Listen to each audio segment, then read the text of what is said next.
All right, folks, welcome back to yet another episode of Fresh Juice, an indie game podcast. I'm one of your hosts, Tommy Fresh, and joined as always, it is Maddie Juice, aka Maddie Gorm, aka Slay Spire 2. I don't know what I'm saying, but all right.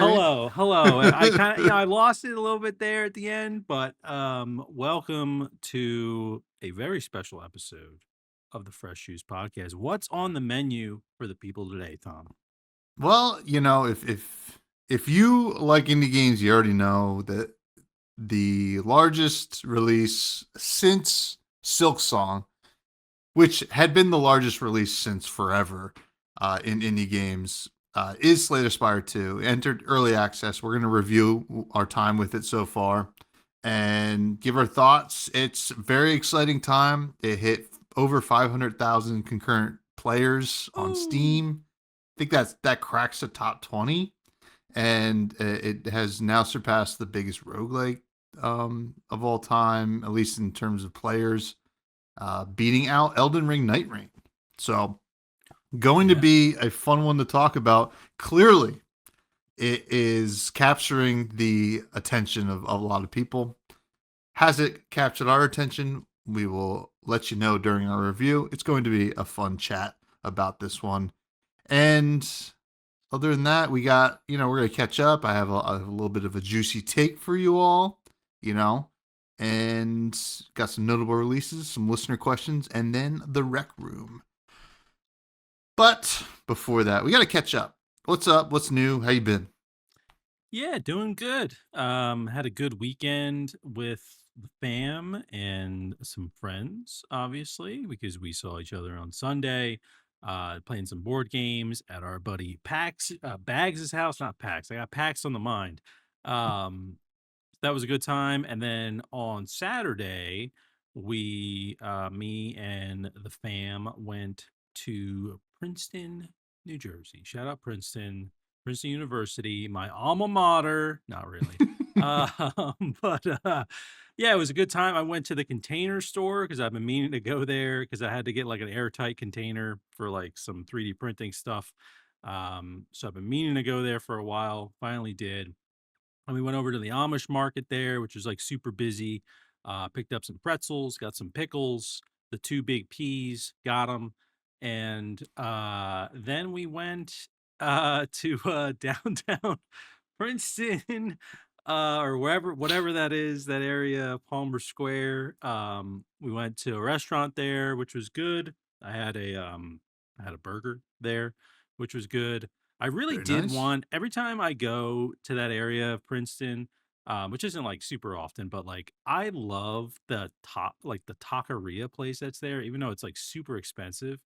I love getting a burrito from there, and like, and in times past, we've just like walked around Princeton University and I just like eat a burrito and we're just like hanging out, looking at cool stuff because it's all, kind of that like old Gothic kind of look to it, with a lot of things, which is nice to look at. And this time though, Lady Juice was also hungry, so we went over to Agri Agricola. Agricola, also known as Coca-Cola's former lover. And no, it's good. It's like a farm to table place. Second time I've ever been there. First time I was there, I got like a chicken parm and it was good, but it was, when I get a chicken parm, I usually want it, I just want like Italian style. Like I don't need anything like fancy. And this one, I don't know, it came with like rice or something, which is like fine. But I'm like, this is not what I was looking for. But this time, delicious. Well, still delicious. And the burger was really good. Although I will say they had homemade pickles on the burger, which normally I love, but these were homemade bread and butter pickles. And it's the only pickle I don't really like. I ate it; it was still fine, but I just not a fan of that flavor, on the pickle. So yeah, just did some of that, some family stuff on Saturday. It was a busy weekend, and then yeah, went to go see some friends on Sunday. Played some fun board games. Finally got to play the expansion for side effects, which is cool, which I've had, haven't been able to play it yet. So got to try that out, which is it was fine. I don't think it's that much different than the regular game. Yeah. But still, still a good time. And yeah, then just kind of came home, decompressed a little bit, and actually the because of daylight savings, because we didn't know how the baby would be, waking up early or whatever, and I don't know, just like off her game. She slept great, and then today, normally she wakes up around like 6 or 6:30. She woke up around. I woke her up at 7 ish, but she could have kept sleeping. Whoa. I only had to wake her up to give her medicine, but she could have kept sleeping. And then I look at like the camera thing that we have on her that like tracks her sleep.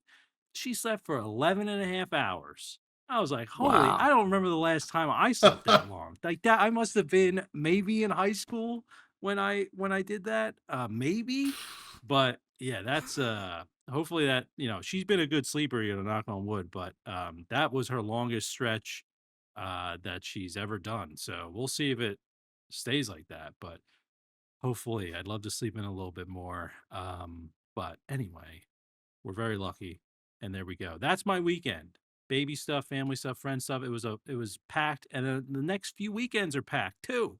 Huh? What's Yeah. going on here? We're going. I'm going. I don't know if you're going. We're going to a bar crawl thing, and I then might. St. Patrick's Day, and then PAX is next weekend, and then all of a sudden it's April, and I'm putting on my Christmas tree. I mean, what's going on? It's crazy. I don't know, man. It's Well, crazy. I tell you what, Yeah, tell me. I also envy Baby Juice's sleeping abilities because I haven't slept like that. Yeah, for what the longest sleep I ever did. I mean, this does have her beat, but in my freshman year of college, it was finals. It was the or no, yeah, it was finals, and it's the end of the semester, and I only had one final the next day. So I'm Yeah, like, whatever. And it was at 6. It was like a night class. So I'm like, I stayed up late, but I didn't like do an all nighter. It wasn't even one that I had to like cram for. mhm, It was a like a video, like it was a video editing yeah, class. So I just had to like show up and show my project and explain it. So I'd already finished it. I was all done. So I'm like, I stay up to like maybe 3, which is like at the time, like now, if I stay up to 3, I'm done. But like at the time, it was like, that's pretty normal. I was like yeah. up till 2 or 3 every night. And I slept and, I kind of like cracked my eye open. I'm like, oh, wow, it's like, you know, it's getting light early. At 5:30, I go back to sleep. Oh my And god. And then I'm like, wait a second. I wake up. It was like 7. Oh my god. I'm like, holy like I had to I ran to class and luckily like everybody else had gone and then I just was able to like do it. But I slept from 3 in the morning till like 7 the next That's evening. 16 hours. Yeah. Holy hell. That was good. What did you do? You remember, like, were you up that night? Just like wired, or you just go to bed I, for I like I 5 pulled it all nighter that night because I had another final at 8 uh a.m. the next day. oh So my I was like, god. well, I guess this is just like, and my sleep was like so screwed for Oh yeah. like the beginning of Christmas break, but it was a good time. It was a good Yeah. time. I Yeah. definitely had a good time, but yeah, I played some Flesh and Blood on Saturday, went 3-2. I was cooking, and then in the last round where I could win to go into the top 8, I paired into an opponent that was playing a deck that my deck actually has 0% chance to win against. Oh. Um, so that's a risk I Well, take by that's no playing the way to deck that look at it, Believe in no, no, yourself. no, no. I'm hoping that I have a 99% chance to not run into that deck. So like that is like my, kind of thing. But it is what it is. Now, He's a good bud. did you know it was that deck going into it, or as he starts playing cards, you're like, "Oh my god, this is the deck that I can't beat." Like, do you No, I know know. beforehand? Yeah, Okay. because when you in Flesh and Blood, because each deck is based on a hero, so you have to like reveal your Oh, hero first, and then like gotcha. you can make adjustments. And like I had like like in theory some adjustments for that matchup that just don't work. Like it's just like not enough. Yeah. It Yeah. it might give me a 1% chance to win, not the 0% chance, but you know, he's a good dude. He always, and we talked about it afterwards. I'm like, this is just, and I told him, I was like, I'm not salty or anything. This is just how it is. You like to play a certain kind of deck, and I like to play a certain kind of deck. And every single time we match up, the deck that you're playing is just better than like is the rock to my scissors. Yeah. That's just how it is. And like he's like, yeah, I always play these kinds of decks, and you always play those kind of decks. What are we gonna do? I just gotta hope to not run into him, but Yeah. it is what it is. Then after that, we went. Lady Fresh's family got a new cat Nice. because their family cat, unfortunately passed away a couple weeks ago. But they hopped right on it, and they adopted a new one, which I was the character reference or whatever, Oh, like yeah. referral. I don't know, not referral, reference. So the adoption agency called me, and the lady, I felt so bad, but she had like laryngitis. Like she's like, hello. I'm like, hello? And she's like, I'm sorry about my voice. I was like, oh, you're good. Are you all right? And then she's You like, call oh, from you know, hell? Yeah. yeah. I was like, hello, Dad? No, but anyway, but that was cool. We met the cat, really cute. They haven't picked out a name for the cat yet. And I think they like to do like your cuter regular pet names, but I like especially when cats have full human names. So I just kept saying, looks like a Gretchen, looks like a Gwyneth, stuff like that. Yeah. But I don't think they went with that. But yeah, we played board games the next day. Some Magical Athlete. That game's so much fun. Oh, It's yeah. chaotic. Yeah. And you mentioned side effects. We also did Castle Panic, which was a lot of fun. When we locked in, it was a cooperative game. Yeah. We really did it. I knew we could. Now with But Magical Athlete too, that's like a newer game, right? Okay. yeah, Because I feel like that, like I'm like surprised something like that hasn't existed before. Because right. it seems like a simple enough concept, and like you can see kind of other games it's maybe picked ideas from and like kind of combine them. So yeah, it's a good one. I like that one It was a for good one. sure. Yeah, Yeah. it's fun. We'll have to bring it to PAX. Probably get some crazy stuff going. But Yeah. yeah, but we got a good, episode for you. I did actually just get a new board game, which I'm really excited to play. Hopefully we can play at PAX. It is called There's a Fresh Juice Discord. This was not one of my better ones. No, there is a Fresh Juice Discord. Please check it out. It's in the show notes below. And let's just keep the ball rolling. We have a juicy take of the week. Oh. And what this means is we alternate now. And this week is my week.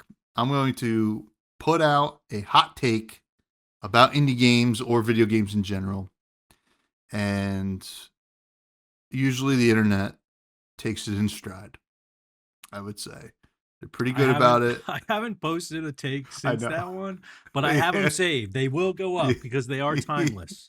You gotta let them, simmer, Yeah. I think. Yeah. Especially after that first one. The pitchforks are still out there. So my juicy take of the week is the roguelike and roguelite genre is not played out yet. However, the survivors like is played out 100%. And this is coming from somebody who likes survivors like games. I think they're fun. They pass the time really well. It's just a little bit hard to take that genre to new heights, I would say. And I think that makes it the toughest kind of version of like a roguelike genre that we've seen to like actually innovate in. We've seen some small innovations. We review quite a few of these games, but I feel like it's just you're just always like, well, it's not Vampire Survivors. Yeah. Right? It's going to take like a whole new I am hopeful that we get something that proves me wrong, but I think we're kind of at the end of actual innovation. But I'm hoping that this actually sparks people to want to innovate more.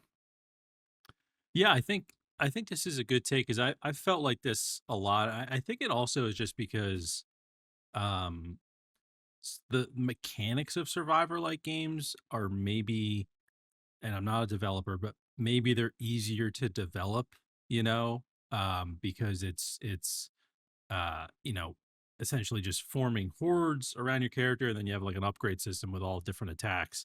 But I do think there are games that did take it to, even though they're similar, took it to like a different approach, like Mega Bonk, right? Being like Mm-hmm. 2D, or even like Deep Rock Galactic Survivors is like almost like a story-ish, but not really. But you have to mine things, and it's a little different.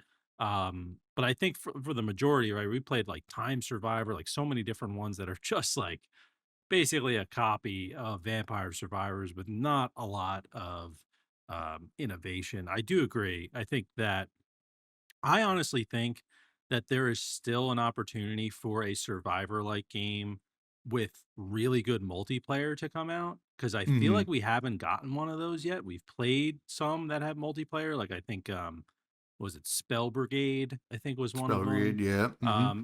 And I just feel like all they're doing is like taking the Vampire Survivors formula and just adding more players to it, when I feel like it should maybe be more than that. So I think that's where this genre goes, because I do think the base Vampire Survivor genre, like you said, is played out played out a bit as well. So yeah, Yeah, we've I seen some agree. cool stuff. Yeah, Yeah. like I think you make a good point with Deep Rock Galactic. Even when I think of that, I think of Boar Blasters, which I think was like Mhm. a 10 out of 10, you know, amazing game. I think if we want to get real multiplayer and if you want to kind of stick to the true Vampire Survivors like experience, you and I hate to bring up this game again. I bring it up all the time. Zombie U. Give us a multiplayer experience where okay, one of us is going to play as the dude running around, right, in the game, and then the other person or people are placing the hordes. Yeah. And that is I think a more dynamic play experience. I'll do you one even better, maybe Mm-hmm. better. Take Tetris 99 Vampire Survivors. Ooh, So everyone's in yeah. their own game, and based on what you're doing, you're sending stuff to other games. Oh, There you go. dude, Golden idea right there. that's the golden Survivors idea. 99. There it is. Shout Yeah. out below normal. Um, but yeah, all right, cool. I Yeah. don't think that's as the spiciest take there is. I don't think this one's really gonna get the pitchforks out, but I I think it's do good though. think, yeah. I Needed think to be like said. needs to be said. It needs to Yeah. be said. If you're gonna do it, you gotta really try to be different. And I think we might review in 2 weeks another one. The one that I sent you earlier, but Yeah. we haven't decided yet. But I also think, what, right? So like vampire crawlers, okay, which I know is not really survivor like, but it's also, based on a survivor like maybe that's the direction these things sort of need to go. It's yeah. almost it's kind of similar to like Deep Rock Galactic Survivor. Obviously, that's a spin-off of Deep Rock Galactic, where maybe that's kind of also the direction that some of these games could go, of just taking similar kind of mechanics, but then almost putting it in like a different genre. Because vampire crawlers, you're totally right. I know you messaged me when I was playing it on the Steam Deck, and yeah, it's one of those games where you just like you want to just keep going and going. But Oh yeah, so satisfying. yeah, I can't wait to actually review that one. Mm. But hey, we got some notable releases this week before we get into Slay the Spire 2. First is Solitaria. Is that Would you how call it's me? pronounced? Yeah, Solitaria, I think. Oh, Metroidvania Souls like. Yeah, so this is a hand-drawn Metroidvania, and it's got parry focused combat. Um, looks obviously Hollow Knight-ish. Also getting like from the art style a little bit of Ori kind of vibes Mm-hmm. from it. But yeah, it just look pretty cool. I hadn't heard of this one. It comes out March 12th, so there's no reviews just yet. And it's from Studio Doodle, which I think, okay, this is their second game. They had another precision platformer come out a few years ago. But yeah, there's a demo for this one. And I don't know, just I was kind of surprised that I hadn't heard of this because I feel like it maybe it's just in a saturated kind of market, but I was like, it looks pretty good to me. I mean, we just had Mio, right, not that long ago, Mm-hmm. which was also another hand-drawn Metroidvania, and this one looks like just as good to me. So, yeah, just seemed like a cool game. I'm gonna shout it out. Yeah, I like the look of this. I like that also they're mentioning you can kind of like choose your build, which I think like, some people didn't love about Silk Song, like the idea of like only being able to kind of approach it with a certain Mhm. kind of build. I think that in general, I think the gaming community is kind of moving towards more of that. So that's pretty interesting. Yeah, it looks pretty neat. Next is Dying Escape. I'm Oh dying no, to escape. No? diping, Oh, diping. diping. Oh, diping. Yeah, Oh so my this god. one, not related to diapers or anything like that. This one just seemed really interesting. So it's a typing game. It's like a psychological horror kind of game, where you type according to instructions from the game master. It's kind of these like eyeballs that are on the screen. But it does say, be careful, everything you type becomes reality. Just be careful not to brick your computer, which I don't think can actually happen. But I don't know, it just seemed like a really interesting concept for a game. Yeah. We've seen kind of these typing games before, but this is almost kind of reminds me of like um uh what's that game where things could lie to you? Is it Secret Hitler? Is that what it is? Where you could lie? I don't remember. But Among Us? Among Us or like the game can lie to you. Basically, maybe I'm thinking of, I don't know, Jackbox. No, not Jackbox. But anyway, it seemed like a cool concept. I don't know how engaging or like what the replayability of something like this is, but just seemed there different. was So there was another game I'm thinking of that something. Yeah, I forget exactly what it is. There's some game that can lie to you. I'm just drawing a blank right now. oh man, I forget. There was this other like dungeon crawler like horror game where you have to like type stuff as well. This kind of reminds me of it. It's gonna kill me that I don't remember the name of this game, but The Oregon um Trail. the Oregon Trail. Yep, that's it. Yeah, that's it. Did you know you could get a sourdough starter from the Oregon Trail? I did. My wife just sent that to me the other day. I Really? think There that's you pretty go. sick. That is sick. Shout out Yeah, but this sourdough. game looks awesome. I actually just added it to my wish list. This is kind of something that I could see myself getting into because I kind of like the idea of this kind Yeah. of submersive experience that's a little bit Lynchian, if I may say. For the David Lynch fans out there, but pretty David. cool. Yeah. David, rest in peace. And then finally, or no, not finally, we have two more. There's Wireworks, which Yeah. is a roguelike deck builder, tower defense, auto battler. Listen, let's get it all in there. All of them. All those keywords. This one just looked really cool to me. So kind of from what I understand, like the way it works is on the left side of your screen, you kind of have this like circuit board that you're attaching wires to, and based on kind of what you're attaching is what's going to happen on the right side of the screen where you have it's an auto battler, your character's in the middle, and all the attacks and everything that's happening is based on how your circuit board is set up on the left. That's what I at least gathered from the gameplay and a little bit of the description. But I don't know, it just seemed like a cool kind of Yeah. concept, which I hadn't seen before. Yeah, It's so all pretty cool, pretty 14 cool. reviews so far. It just came out today and it's all positive. So, everybody's saying it's very addicting. So This one's going on the wish list as well, I There think. you go, $5 on Steam right now too. Ooh, not bad at all. And then finally, I saw a weird one that's coming out, Haunted Lands, Yeah. which is a the tag is difficult retro shoot 'em up 2D platformer. Slay grim cultists, infernal minions, and nightmarish creatures in a dark and bloody retro-inspired action platformer. It just looked cool, to be honest. I don't know if it's going to be good, but it looked fun. Yeah, I actually saw this one. They're partnered with Gesture, so there's like a Mm. campaign for it. I haven't made a video or played any of it yet, but I did see some people saying that it was good. And yeah, it I love the art style here.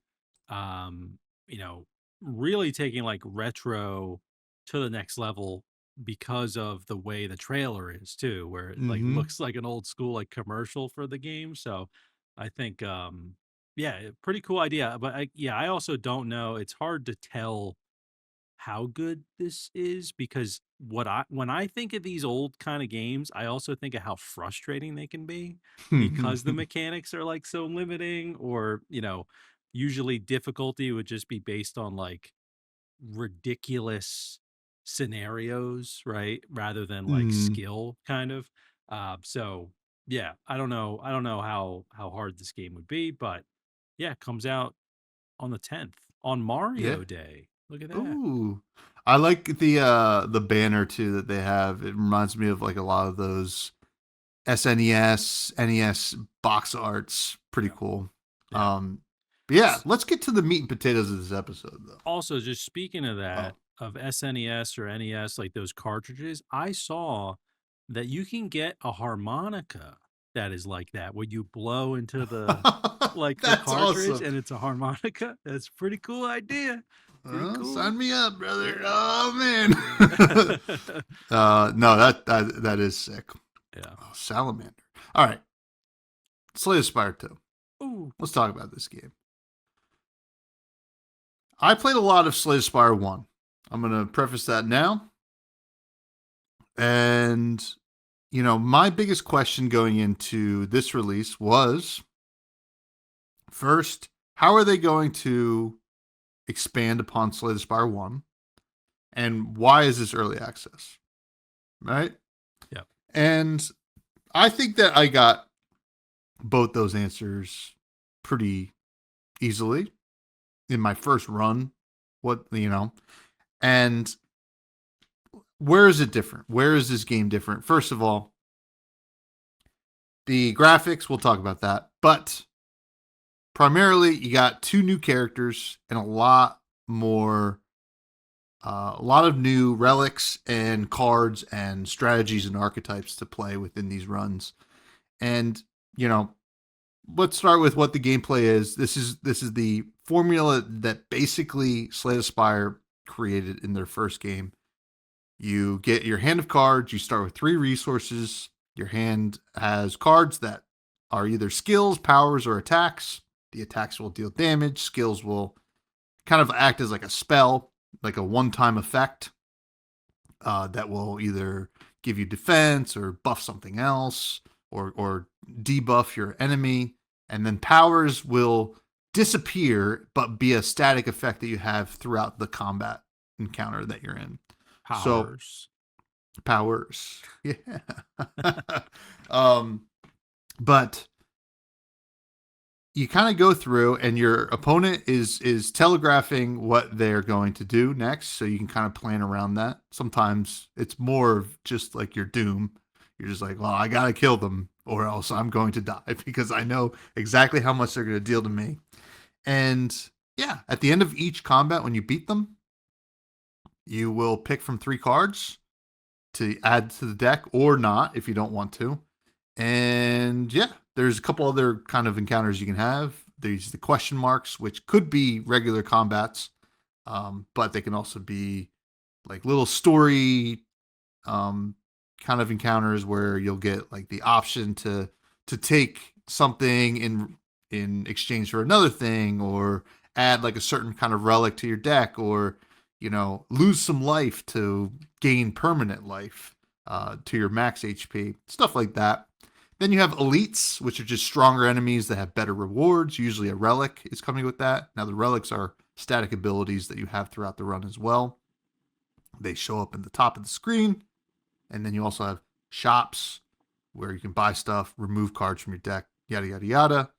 And then what am I missing? Campfires or whatever, rest sites where you can either rest or upgrade cards.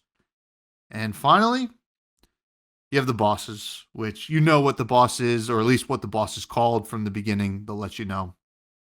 And you can go up through the classic map. You can plan out your thing. You can actually draw if you right click, you can draw where you want to go. Up the map as well to be like, all right, this is kind of my plan, right? I want to hit a bunch of elites, or I want to be able to get to see a couple different shops, yada yada yada. So that's how this game works. If you've never played Slay the Spire, that's how it works. I recommend just hopping in if you want to play it, either the first one or even this one. The gameplay in this, it's the same formula as the first one, right? And the first one had a great formula. It's just upgraded, right? So you have better graphics, which we'll talk about, and you have a lot more more options to like kind of change the way you're doing your run. Obviously with the different kind of characters, but within the characters that we had in the last game that you can, try new stuff. You start with the Ironclad, which is what you start with in the first one. Kind of your like basic character that like has two different kinds of archetypes that you can kind of see in the cards that you have. You either are going to be really defensive or you're going to be like super aggressive. And, there's more archetypes that you can kind of explore there too. What else changes here? Not a whole lot, I would say. There outside of like new cards, new relics, there's not a whole lot that is changing. Obviously, the end game is different right now. There's this interesting moment when you beat the last boss. There's 3 acts, so there's 3 bosses. You show up at this kind of mysterious boss person, and your character just automatically deals some amount of damage to them. And then I'll say it's taking like a tally of what everybody's dealt to this character. And that's pretty cool. And Everybody who's played the game? I think so. Wow. Okay. That's pretty cool. Because I haven't gotten to that boss, so that's what. Yeah. I'm just about to beat Act 2. So that's like what I am interpreting it as. Now you have Ascensions too, where you can like after you beat with a character, beat a run with a character, you can go in and play again at a higher difficulty, much like the last game. But the big thing here is we have multiplayer, which I got to play last night with 2 of our buddies, Kevin and Pat. And the multiplayer is a lot of fun. It's kind of like playing solo, except you have some interaction in between each other, and you have to make decisions based on where you want to go together. And then also, it's kind of funny when you go to a chest room where there's a relic, it'll show up with 3 relics, and everybody chooses which one they want. But if 2 people choose the same one, like the game will automatically do a rock, paper, scissors between the hands. Oh, cool. And whoever wins, they'll take it. And the other person gets the 3rd one. So it's fun. I mean, I like there's not much to say. Like, it's just not that much different. And I don't think that that's a bad thing about this game, right? I think that they did exactly what you needed to do. And I'm very impressed that it kind of captured the original spirit. Now, why is it early access? I think you can kind of tell there's definitely some stuff that they're still working on, some balancing. I think that final end game boss thing that I mentioned before is not, it's kind of a placeholder for what is going to be the true end game. Mm-hmm. And then I think that multiplayer probably needs a little bit of help.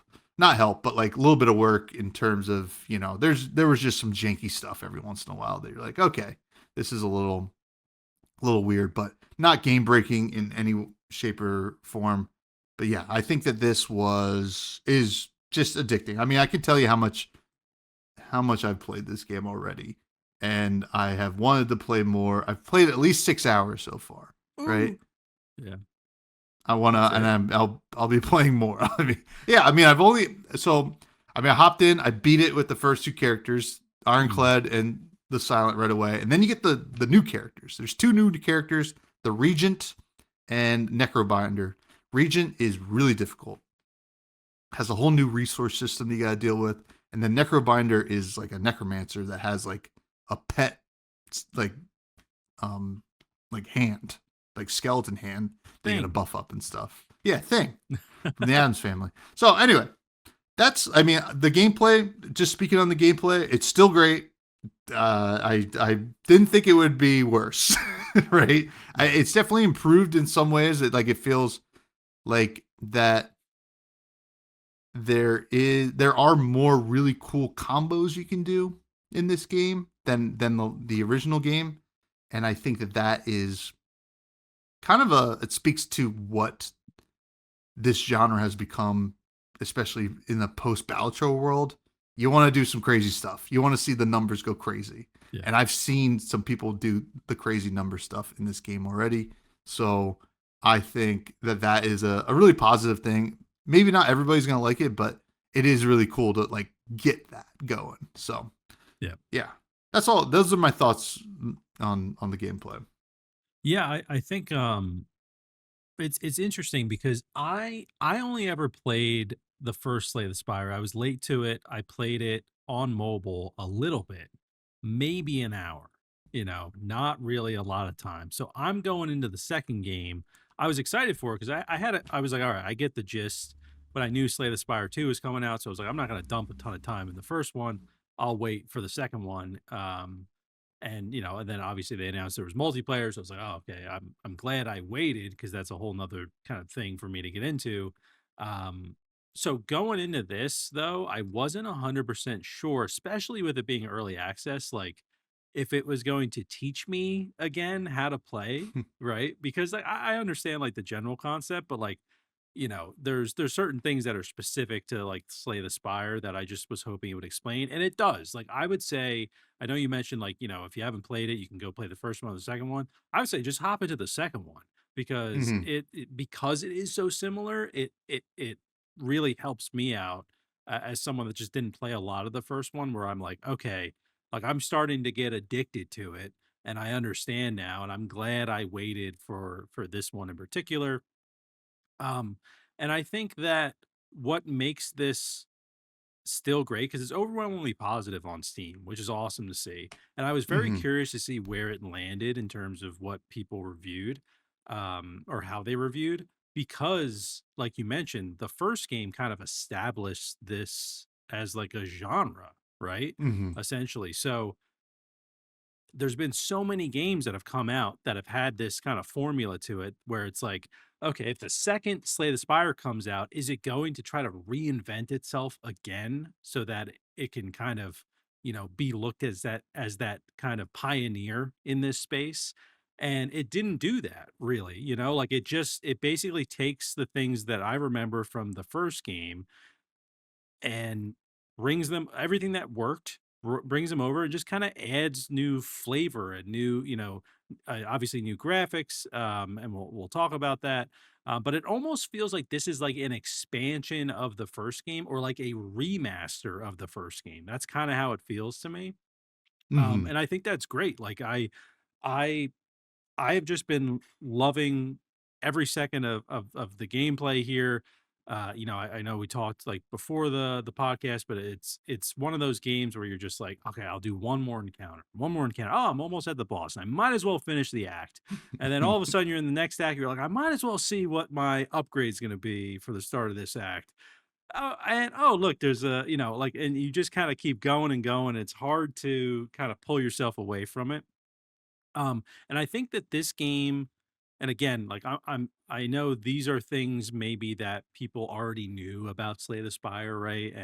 And since I'm like newer to it, it might be a like a duh, like we know that kind of comment. But what I love about this game is that you really can get punished for making one wrong turn, right? So if Mm-hmm. you are like that, that's what actually was happening to me. Like I was playing Ironclad, And I was like, all right, like I don't know if I'm playing this right. And then on Sunday, when we were hanging out playing some board games, I think I remember our buddy Kevin saying, he's like, yeah, Ironclad, they just built up a lot of block. He was like, it was pretty easy. And I was like, man, I didn't build up any block in my first run for whatever reason. I don't know why. And then I'm doing that run right now. And I'm like, this is a hell of a lot easier because I was just making all the wrong choices in the last run that I had with him.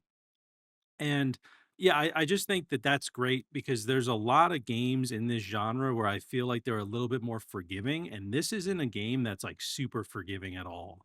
Other than the fact that they do give you, opportunities to heal a little bit more, maybe than some other games that I've played. But in terms of like the actual combat encounters, I think that what is really special is that it's not like your mana increases every turn, right?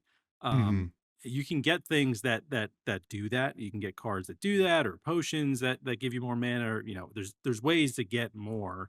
But the fact that you're just so limited to those three resources every turn, it just makes it like I need to make sure I have an optimal turn here, and sometimes you're like, I need to do kind of nothing right now so I can just survive to the next turn and hopefully get a better hand.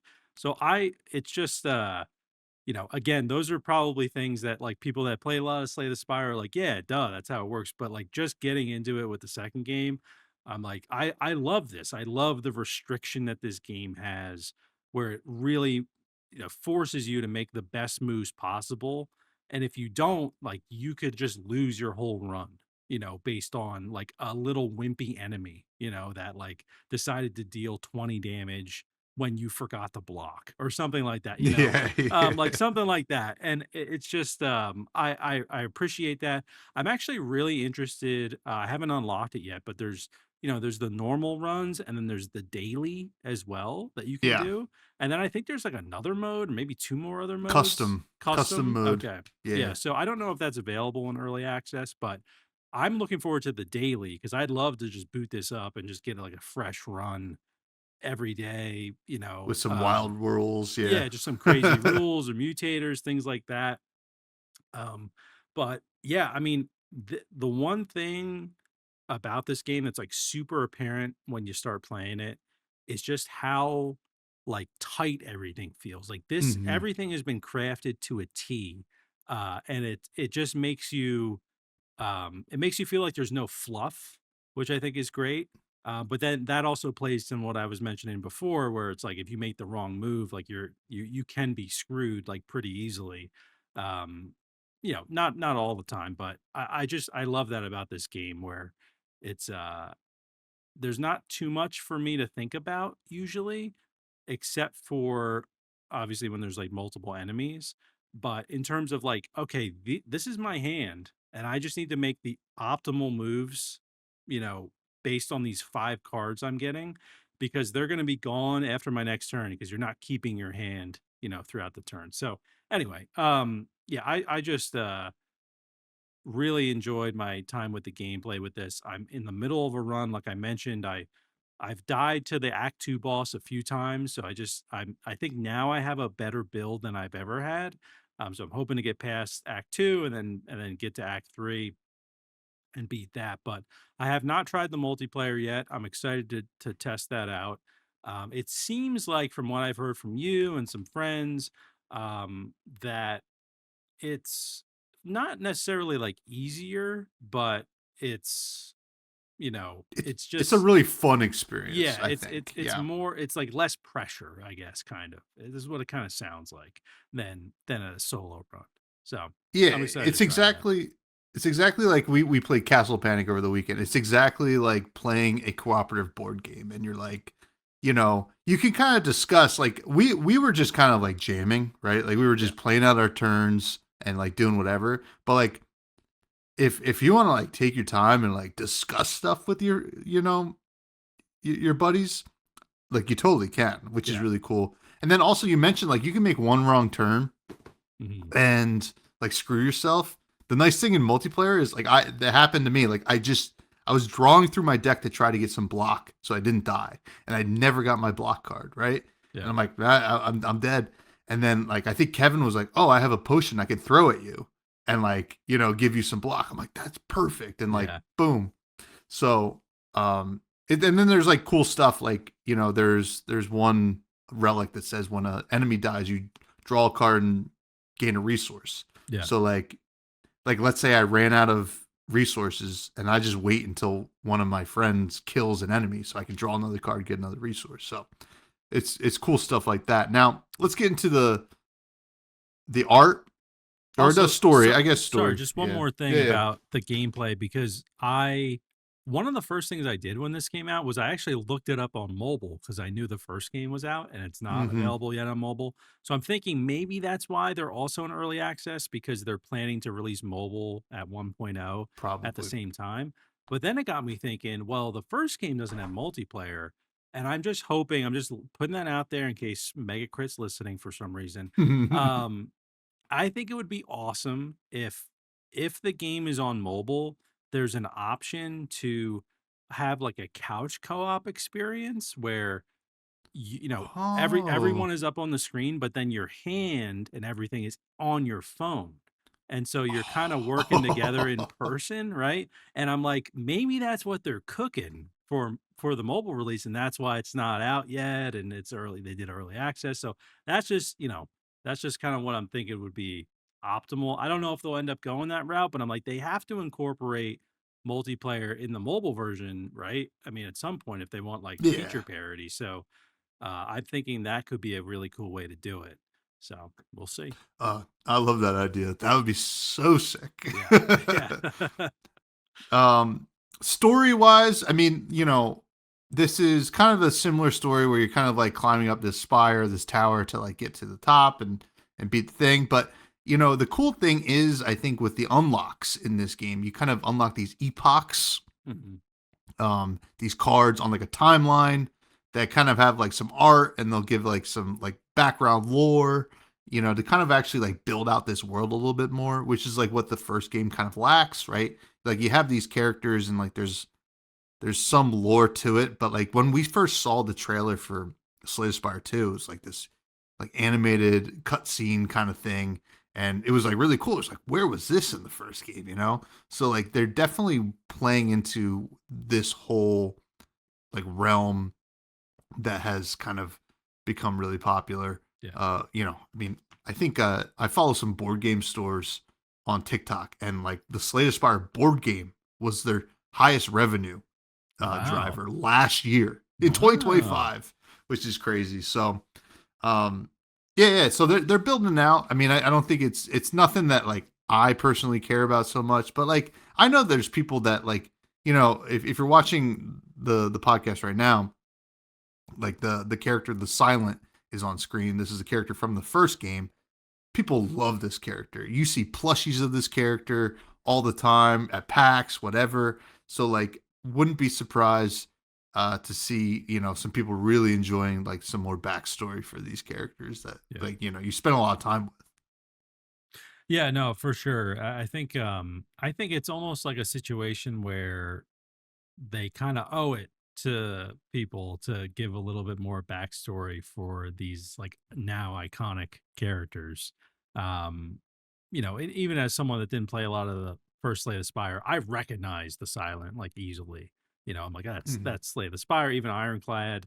A little less so, just because that's a Mm-hmm. little more generic-y kind of looking, but um, yeah, I think it's great. I was kind of thinking I don't know if people saw this. I know we talked about it, but there was that artist that worked for Slay the Spire. Maybe they're still working for Mega Crit, but they had a concept for the main menu where it like showed the spire, and then it kind of Oh like yeah. went down into like the campfire, and it almost like that little cinematic there almost like sets helps set up some of the story as well. I was kind of Mm-hmm. hoping for maybe a little bit of that when I booted the game up to see that. But yeah, I think that could also be another reason for early access is usually I feel like story is something that's added a little later on. So I wouldn't be surprised if we ended up maybe even getting some like voice acting for certain things, or something like that, that could tie it in. But honestly, I don't play this game at all for the story. It's great to have it there if you need it, and it's great to have that timeline as well. Even though I did have a little problem with, like, I didn't understand what it was at first, where I was like, oh, I have to click on all these things to unlock them. I was just, for some reason, I thought that I still needed to like do things to unlock it. So maybe that's just like user error. I didn't realize, but yeah, I think that this game is kind of opening the door for more story as it goes throughout early access. So I wouldn't be surprised if they added more there. And I think most people would find it pretty welcome. Personally, just for me, I don't care that much about the story, but it's great to get a little bit, for the people that do care. Yeah, no doubt, no doubt. Yeah, And I think that like people are going to like they're going to people gonna like it, and we'll probably see more yeah, by the time 1.0 kind of rolls around. Now, visuals wise, I mean, this is written on a different engine. I was just reading over here in the FAQ, but um it's so admittedly I never played Slay the Spire 1 for a long time because I was not a huge fan of how it looked. yeah, Which was kind of, stupid on my part, but that kind of goes to show like, visuals are pretty important for games. And I do feel like this is a huge upgrade, right? I think on the surface you might be like, kind of looks the same. What's going on? When you play it, you notice that the characters are way more dynamic. The animations are way more dynamic. The environments are way more dynamic. I think that it just is a I think it's like not without saying that like Slay the Spire, like the first one, created this actually kind of iconic. You just those gross out cards with all the the maggots or whatever. infections. Oh Yeah, God. yeah, but even those had That animations on that is the very card cool. art. Yeah, yeah, Um, but like the first Slay the Spire created a art style that is now kind of iconic, right? Like yeah, it's very unique and people love it, and like honestly I grew to love it, and seeing it in a like way better version now, I'm like, oh, this is awesome, right? Like you kind of go to like you come to appreciate, and I think I read somewhere about Megacrit, like when they went out to design the enemies and the characters in the first game, they were like, we don't want this to look like anything you've ever played, yeah, right? Which I think they really nail that. Like all these enemies are like weird, like things. It's like, is this futuristic? Is this like, classic fantasy? What is going on here? It's like its own genre. It feels like in a lot of ways. So I I appreciate the big updates here. It looks great. Very dynamic, as I said. I've said it like 10 times already, but um, just just another check mark on this game. So yeah, yeah. I'm with you. I can definitely tell like the upgrades, and honestly, I think that, like you were mentioning, they wanted to create something with the first game that was unique. And now, when I just because of the success of the first game, I have seen games even more recently, because we look at them all the time to see kind of what's upcoming for notable releases. There was one I noticed earlier, and my first thought was, well, this just looks like Slay the Spire. hmm So there are games that now, try to emulate the same art style.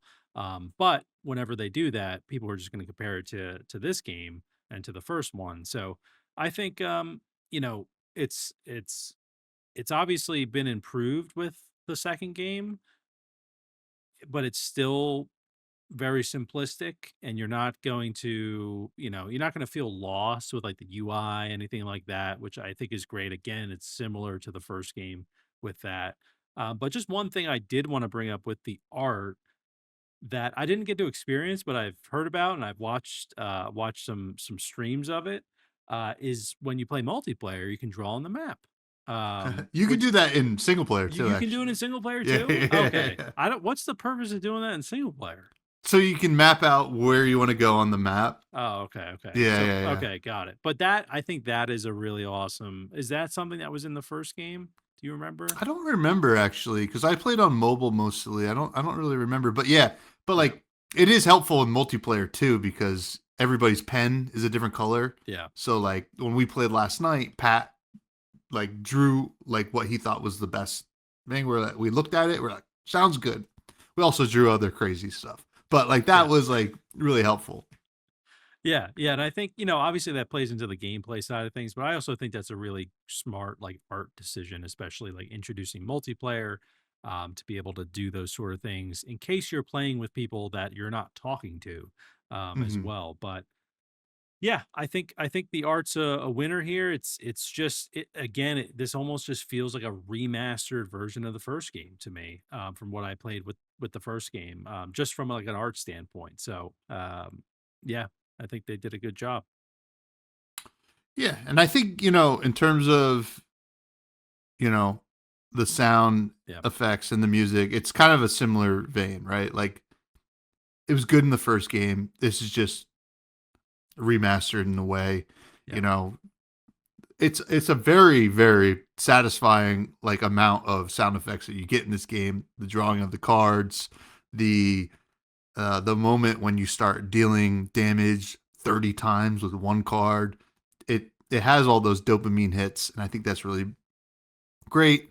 The music I've listened to so much, especially in the first one, but now in this one, that you're like, I'm gonna know this from anywhere, and it has that nice kind of like it's not like super high energy, but it's like I'm like hanging out in a dungeon kind of music, yeah, and less than like I'm trying to escape a dungeon, which is good. I think it's very Slay the Spire.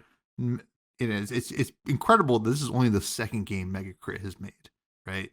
And they've just kind of nailed it, and they're staying in their lane, and I think that's great. So yeah. big fan of both the aesthetic kind of properties of this game as well. Yeah, I'm with you. I don't have a lot of notes on the sound and the music, but everything sounded good. Sounded how you expect it. I'm not to the point yet where if I heard the soundtrack, I'd be like, "That's Slay the Spire." But I'm sure the more I play, I'll be able to pick up on that. But yeah, everything sound effect wise sounded great. Again, yeah, I don't know. It's very weird. Like, maybe I'll talk about this in my rating, but for a game that's just so similar to the first one, why am I having such a great time with it still? You know what I mean? And so many other people are like that played the first one, put hundreds, thousands of hours in the first game are loving this one as well. And I think it's one of those situations where um they're not trying to like reinvent the wheel again. They're just improving Hmm. on what worked, and not a lot of studios do that, right? They try a lot of new things and it just ends up, and maybe it works, but most of the time I feel like it doesn't. So even when it comes to the sound in the game, like it just reminds me of the first one. So yeah, that's where I'm at with that. But Yeah, performance it's just wise, oh yeah, performance. go ahead, I yeah, was just gonna, kind of chime in. Is like I think that it almost feels like we go back to like old school sequels yeah, where it's like this is just a better version of the first one, right? yeah, Like oh, we have the technology now, or we have the resources now, and I think that's kind of cool. But yeah, performance wise, I had no issues actually. I didn't really even run into any bugs. There was some placeholder art on a couple of the epochs that I got, but they're all silly and fun, which is cool.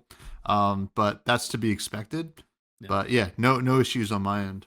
Did you play PC or on the Steam Deck? I only played PC so far. Okay. Yeah, I've only played PC as well. Everything ran great. I know I talked to our buddy Pat. He played on the Steam Deck. He said everything was Hmm. fine on that, other than the text being a little small, but they'll work on that, I'm sure. But yeah, no issues whatsoever from my side. Sweet, sweet. So Yeah. let's get to our final rating for Slate Aspire 2. Our Oh, ratings are as followed: is Certified Fresh Juice is our highest tier. These are Baltros of the world. A Steel is after that. These are good games. not quite the highest level, but really good. We recommend them. On sale are games that you might want to wait till they're on sale, or it's early access. You might want to wait till it's 1.0. See if they can figure out some of the kinks. And then manager special after that. These are things that if it's free to play, you might want to check out. Wasn't really for us, but we could see how some people would like it. And then finally, spoiled milk is games that we don't recommend for anybody. Matthew, what is your rating for Slay the Spire 2? Sorry. My rating is I'm going with a certified fresh juice for this one. And I think it's to be expected. Like I was mentioning, I think that um like it's kind of bizarre to me, even though I didn't play a lot of the first game, that it is so similar and I'm still having like a great time with it. I think that it just so like the formula just works so well that if someone was like, "Oh, I had never played Slay the Spire," I'd be like, "Play the second one." Like just Mm-hmm. hop right into it.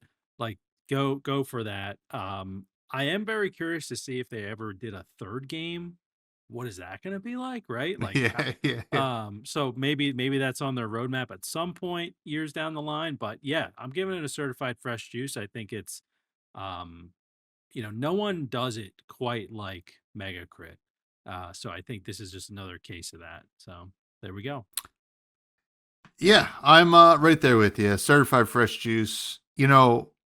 As I was playing, it's almost like you try to think critically about this game, but that you're playing, you're just having so much fun Yeah. that you're like, I don't even know if there's anything I could be really critical of.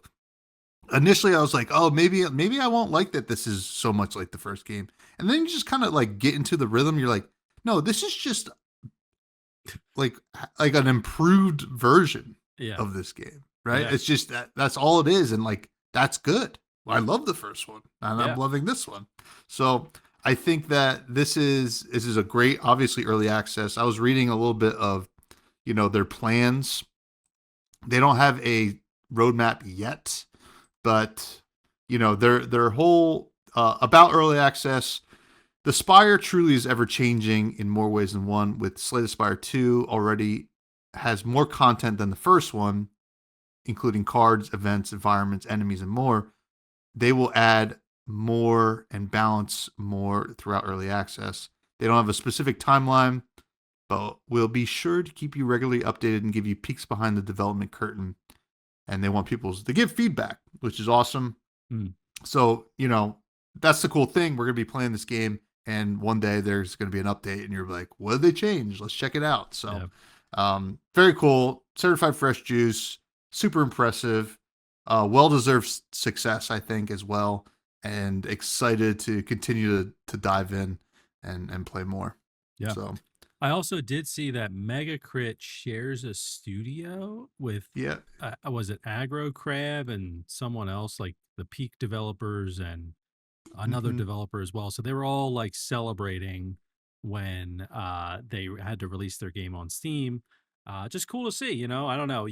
I always think a game that's as big as Slay the Spires, like they've got their own big studio, they're kind of like doing their own thing. But I honestly think that them working or not working with other developers, but just being around other ones is probably like helping everybody make great Yeah. games because obviously Peak was a big success. So I think that that's the new thing that we start seeing is these indie studios kind of at least being together in the same building so that they can bounce ideas off each other and I don't know those sort of things. It was a very big surprise to me that they were in a sharing a studio space essentially when the first game was just so successful. So pretty cool stuff. Definitely, Boom. definitely. Yeah, I mean, it's the true indie spirit, right? I Yeah. feel like, Yeah. which is what this is all about. Now, next week we're probably going to do a game talk because let's be honest, we're probably going to be playing more Slay the Spire this week, and Yeah. won't have time to review another game. But we're getting geared up for PAX, and that's going to be fun. We have some listener questions. These could be submitted from the Fresh Juice Discord, free for everybody to join. It's in the show notes below. First one comes from Myotron, I hope I'm pronouncing that right, who's asking, is Pokopia really as good as they say? I didn't enjoy Animal Crossing, but I do like Pokemon, so I'm kind of on the fence. So I think I speak for both of us. We have not played Pocopia yet. Not yet, no. But from what I've seen, I would say if you didn't enjoy Animal Crossing, you probably won't enjoy Pocopia because I feel like it's maybe more of Animal Crossing than Pokemon, of what people maybe expect from Pokemon. Um, as someone who, I mean, I love both, so I've been eyeing it up. I just don't have the time to play it right now. Mm-hmm. But I I have been surprised at what people have been saying about it. It's been like what the best reviewed Pokemon game in the Switch Like, era, I think. maybe Um, ever. or maybe ever. Yeah. Yeah, I mean, it's just it kind of seemed like it came out of nowhere. Like I knew it was coming, but in terms of the success of it, really, hopefully they were prepared for it. I don't know if they were, but yeah, I would say from the gameplay I've seen, it seems like if you don't enjoy the things you do in Animal Crossing, then you're probably not going to enjoy the things you do in Pocopia. But I don't know if Tom, Mhm. you have a different thoughts on it if you've watched any of the gameplay. Well, I would ask yourself this, Myotron. What is it about Pokemon do you like? If you like the battle systems and the RPG elements, yeah, probably Pokopia is not for you. But if you're like, I love the actual Pokemon, right? Like I love Bulbasaur, I love Charmander, I Mhm. love hanging out with them. I love building my team and getting to like, kind of customize my team. It might be for you. I mean, like you said, it's really well reviewed. I'm on the fence too, more so on a time commitment level.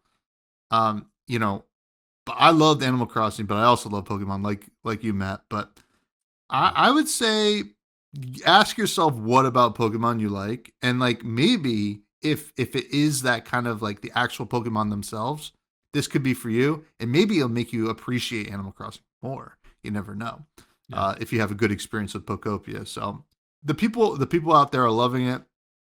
I would that's my advice for you. Now, Yeah. Capolo has three questions. First one for you, Matt. What was your main Steam Deck game of your fatherhood? Um, so I'll just talk about kind of what I've been playing on the Steam Deck. And it's mostly been, I would say, like single player roguelites, because that's what you kind of have time for. And then it seems like every time you go in, at least it's a little different of an experience. So I've been playing a lot of like Froggy Hates Snow, which I don't think is out yet, but I know I've made some videos on and talked about before. That's been a good one. Mega Bonk. I played a good amount of Mega Bonk. Kind of these games where you're just like, if the baby needs something, you can just pause it, right? And like maybe you come back to it the next day or later that day if you have time. And you just kind of continue your run. Obviously, I think Slay the Spire fits in pretty well with that as well. So those kind of games, and not really, in the beginning, I was like, maybe I booted up like Expedition 33 and I'm like, I'll play through this. But I feel like I just you don't have the time to focus on like the story. So I feel like I'd end up getting in the middle of like a story game, and then maybe I'd have to spend a week away from it because things got busy, and then I forget where I was at in the story, which happens all the time. So, yeah, I'd say it's been like Balatro, Gam Bonanza, the demo for it, Froggy Hates Snow. Trying to see some other games here. Maybe even a game like I played a little like Stardew Valley, something like that's very slow paced. Kind of you go at your own pace. Um, yeah, so games like that have kind of been like the go to, and then obviously like the podcast games fit in nicely with that as well. Like Dune Crawl was easy to play. Trying to think of like other games that we played. Like Mio was fine because wasn't really caring too much about the story. So I don't know, those kind of games that are just easy to like pick up, and you don't need to remember like, you know any important story elements or like where you were. You can just like that was the problem with Silk Song for me, right? Where I was like, I played a lot of it. And then if I took a week off and I booted back up, I was like, what Yeah, was where I am I? doing? Like, Yeah. where am I? So that I would try to avoid games like that. Capolo, it varies per person, but that's typically what would work well for me is the games where you can kind of just go on runs because they just take up a little bit of time. And yeah, that's been the go-tos for me. Been the go-tos. So good luck with Very everything, nice. Capolo, as well. Good luck. Yeah. Man. Good luck. And then kind of asked me the same question. What would be my game if I only had tiny slices of time to play a game? Yeah, I think I'm right there. Baltro, Slay the Spire, like things like I can just pick up and go, Yeah. and then put away, or like I know will my time with it will always be a certain amount of time. I think so. I don't have to worry about it yet, but I probably will at some point. So yeah, stuff like that, which kind of lines up with what I like anyway. So it's perfect. Yeah. Yeah. So it'll be nice. And then he had a question for both of us. Are we going to review Raccoon at the end of the month? Possibly. I didn't. I hopped in on a playtest of that game, and for whatever reason it didn't capture my attention. But I know you've been pretty excited about it, Capolo. It's something that I mean, a lot of people are excited about. So it's something that it's definitely on the table if it lines up with like when we get back from PAX and stuff. So Yeah. Yeah. Yeah. I yeah, wouldn't be opposed to trying it out. I haven't played any of it, but uh who knows? Maybe it'll be at PAX. We'll be able to possibly. play it there, see what we think. But yeah, it's on the table. On the table now, Bags comes in and asks, with the recent rumors about Microsoft stepping away from consoles and Sony limiting what games go to PC, what do you think the future of game consoles is? Will PlayStation be the only traditional console, with Switch being a mobile hybrid console? Was this written by AI? What's going on here? No, this is a great question. With recent rumors about Microsoft stepping away from consoles, Sony limiting what I'm just rereading it here. What do I think the future of game consoles is? Will PlayStation be the only traditional, Switch being a mobile hybrid console? I think that the I honestly think that the future of game consoles is the Switch system, where you can dock it, play on your TV, and pick up and go because it's just the best of both worlds. I mean, it doesn't solve all the issues. Like, Tommy and I are waiting for the AYN Thor, like DS, successor kind of, because you can fit it in your pocket. You can't fit it like a Switch really in your pocket, so it's not truly like an on the go kind of thing. But I could see eventually, especially with like getting into the way phones are with foldables, these days, and that technology progressing, I could see there being a console at some point. I don't know who it's going to be from, where it essentially you can dock it, play on the TV, or you can go fit it in your pocket and go play, games on the go. I could see that being the future. I think Microsoft was trying to do some of that with like that. They partner with, I think, like ROG to come out with their own handheld kind of Xbox. But I also think that with that comes, and this is what I'm predicting for the future, comes less about like the barriers that each console has. Like I think those barriers are going to go down as we've seen Microsoft, right, releasing things on PC as well, which obviously hurt them in the long run, but also is great for consumers. Sony now is trying to limit more of what goes on PC because they're seeing Microsoft. The only reason Sony was pressured to put stuff on PC was because of Microsoft. And now that Mm-hmm. Microsoft seems to be kind of, slowing down with that, Phil Spencer left and like there's some AI person's kind of in charge now. And we'll see the future of Xbox and Microsoft, or well, just the future of Xbox. Microsoft will be fine. Um, Sony's now trying to put the walls back up, right? But I think Sony's going to run into the issue of people are going to be pissed because they're like, well, Mm-hmm. you released God of War on PC and now all the future God of Wars will never come to PC, or like it's going to, like, I actually think that eventually there's going to be just Nintendo as Yeah.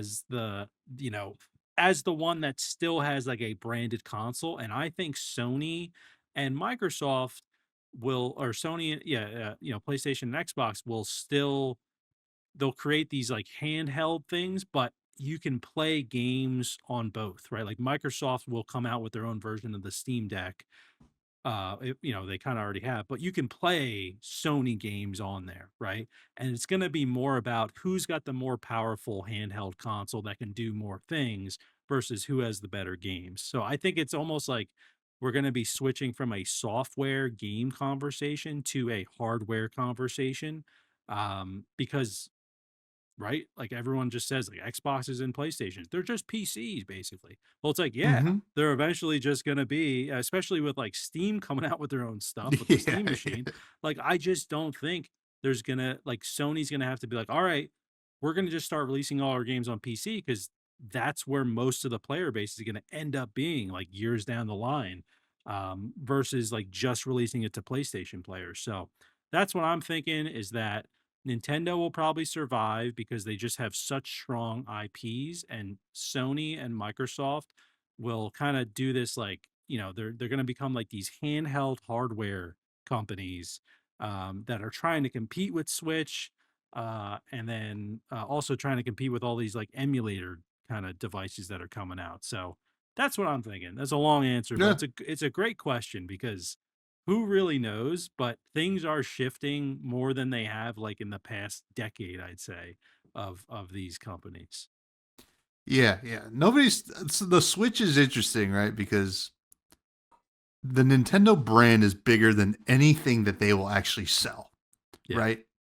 Like we have movies that are huge, right? Like and like kids, like other companies are trying to make children's games, right? Or like towards children, like Astrobot, which won Game of the Year, right? Yeah. Like if I walked in, if a kid walks into first grade and was like, I was playing Astrobot last night, they're getting a swirly, right? It's like, no, you got to play Mario, dude. Like, what Yeah. are you doing? Like, Astrobot was like for kids, but people our age played it, right? Like, it's Yeah. just like there's no competing with that. So like, Switch is interesting. I mean, like even like people were on the fence about the Switch 2, and then the Winds and Waves trailer came out, and you're like, Yeah. all right, and people are like, time to pony up, Yeah, It's right. Well, like, it's let's just go. another Pokemon game that's It's probably another not going to Pokemon. change that much, but it.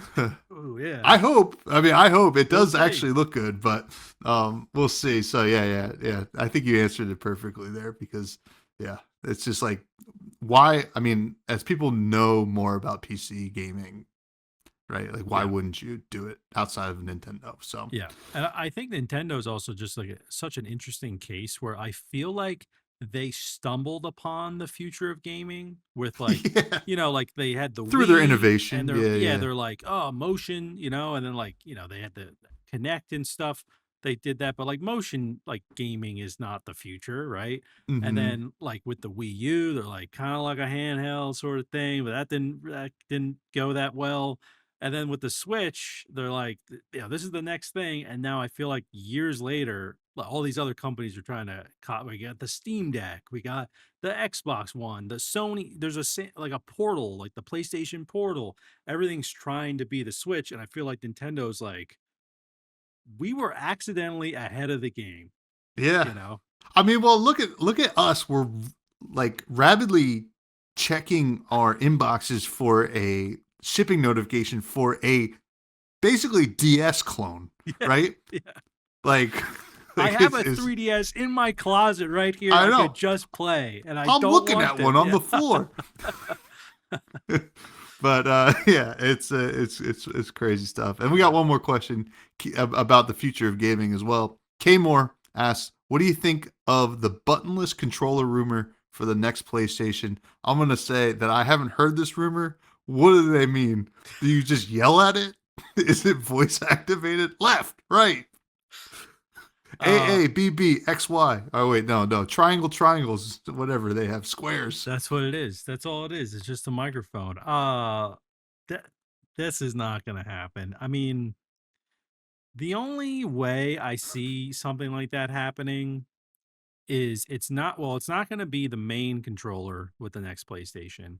And there might be certain games like I'm thinking like the Kinect, right? Like there might be a Yeah. PlayStation Kinect where there's certain games, but that's not going to be the main way that you play. You're always going to need buttons until we get to the point where you're doing something like with like the Apple Vision, right? Where if you've watched any Mm, of that, like it's like, that's like a $5,000 device, but it has like amazing sensors in it that can literally, they're so precise in what you're doing. You can just move your fingers up, up and down slightly, and it knows that you want to change something in what you're seeing until we get to that like Ready Player One kind of world, which yeah. I don't know if we'll ever really get to.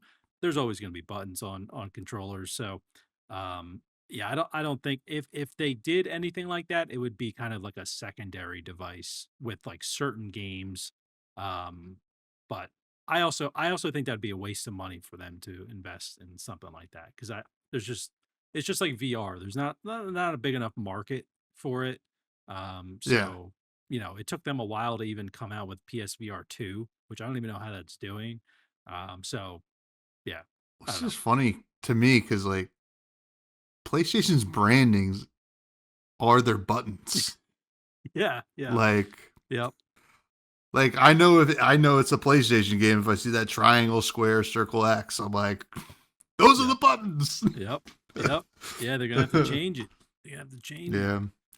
Poor But thanks thing. for all the questions, folks. Those were fun.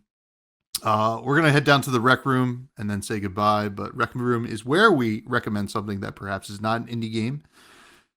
And what do you have to recommend this week, Matt? I am recommending something I came across, and I will show you guys exactly what it is. It is Wiki Gotcha.com. Oh my So god. essentially, they are packs. You have packs of Wikipedia pages. So you can open up a pack here. I'm going to open up this one. Let's see what we get. Hopefully, not anything bad. I don't even know what that is. Theridion, It has Elegantissima. attack and defense. Every card has attack and defense. Oh god, there's sound effects for this. Yeah. Some of these I don't know. Red Dragon, Hasta la Vista. I got Hasta la Vista. Oh Um, my god. so then yeah, you can like copy them. I don't know. I just thought it was a cool thing. You can essentially collect Wikipedia pages as cards that have attack and defense, and then you can battle them as well. Which is pretty wild. I Oh, haven't that's actually kind of done fun. that, but I'm like, this is a Oh, really cool idea, you know? I love it. Yeah, it's just like, dude, stem cell research against Adolf Hitler. This is gonna be crazy, like it's just what is going on with this? Who thought of this? But what a cool idea. And it got me thinking, what else could you do this with? That, could you Oh like yeah. you just go Instagram on posts, yeah, stuff like Instagram, that. you go on eBay, Craigslist, all of a sudden you're battling, here's a guy who wants to photograph you against like a used bike or something, like Yeah, it doesn't Craigslist. even make any sense, but it's it's a fun idea. So yeah, Oh, wikigotcha.com. Check it that's out. hilarious. Yeah, it's a cool idea. Oh man, I'm gonna be playing around with that. Jeez. I'm recommending a board game this week.